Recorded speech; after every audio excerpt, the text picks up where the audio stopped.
ഗുണ്ടകളുടെ social media അക്കൗണ്ടുകൾക്ക് പൂട്ടിടാനൊരുങ്ങി police. അക്കൗണ്ടുകൾ നിരീക്ഷിച്ച് ban ചെയ്യാൻ സോഷ്യൽ മീഡിയ പ്ലാറ്റ്ഫോമുകൾക്ക് നിർദ്ദേശം നൽകുമെന്ന് Thrissur city police commissioner.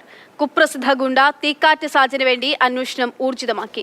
MS Lishoy വിവരങ്ങൾ നൽകും. ലിഷോയ്, സിനിമയിലൊക്കെ കാണുന്ന പോലെ ഗുണ്ടകൾ അഭ്യാസങ്ങൾ നടത്തുന്നു, അഭ്യാസ പ്രകടനം നടത്തുന്നു, റീലാക്കുന്നു, ആ റീല് വൈറലാകുന്നു, അങ്ങനെയുള്ള സംഭവങ്ങളൊക്കെ നടന്നുകൊണ്ടിരിക്കുകയാണ് നാട്ടിൽ. അതിനിടയിലാണ് ഇങ്ങനെ ഒരു നീക്കം പോലീസിന്റെ ഭാഗത്ത് ഉണ്ടാവുന്നത്. അത് എങ്ങനെ നടപ്പിലാക്കും? ഒപ്പം തന്നെ തീക്കാറ്റ് സാജനായിട്ടുള്ള അന്വേഷണം എങ്ങനെ പുരോഗമിക്കുന്നു?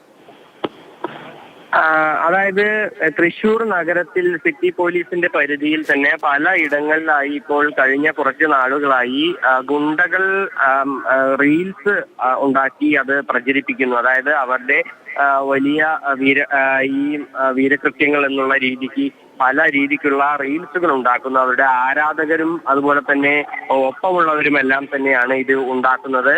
അത് ഇൻസ്റ്റഗ്രാമിലൂടെയും ഫേസ്ബുക്കിലൂടെയും എല്ലാം തന്നെ സിനിമാ ഡയലോഗുകൾ ഉൾപ്പെടെയുള്ളവ വച്ചുകൊണ്ട് പ്രചരിപ്പിക്കുകയാണ്. ഇതിനെതിരെയാണ് സിറ്റി പോലീസ് ഇപ്പോൾ നടപടിയെടുക്കാനായി ആരംഭിച്ചിരിക്കുന്നത്.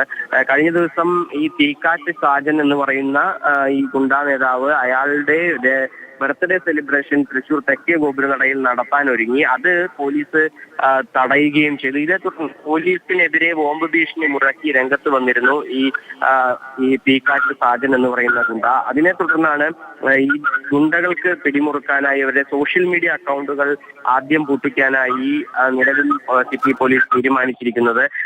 കുറച്ച് ദിവസങ്ങൾക്ക് മുൻപ് സമാനമായ രീതിയിൽ ലഹരി പാർട്ടി നടത്തി ഈ തൃശൂർ സിറ്റി പോലീസിന് കീഴിൽ തന്നെ ഒരു ഗുണ്ടാ നേതാവ് വലിയ തോതിൽ റീൽസ് എല്ലാം ഇട്ട് ആവേശം മോഡൽ തന്നെ എല്ലാം ഇട്ട് അത് പ്രചരിപ്പിച്ചിരുന്നു. അതിനെതിരെയും പോലീസ് നടപടിയെടുത്തിരുന്നു. ഇതിപ്പോൾ ഇത്തരം നടപടികൾ ആവർത്തിക്കാതിരിക്കുന്നതിന് വേണ്ടിയും അതുപോലെ തന്നെ ഇത് മറ്റുള്ളവരെ ആകർഷിക്കാതിരിക്കുന്നതിനും വേണ്ടിയാണ് ഇത്തരം സംഭവം എന്നാണ് സിറ്റി പോലീസ് കമ്മീഷണർ വ്യക്തമാക്കുന്നത്.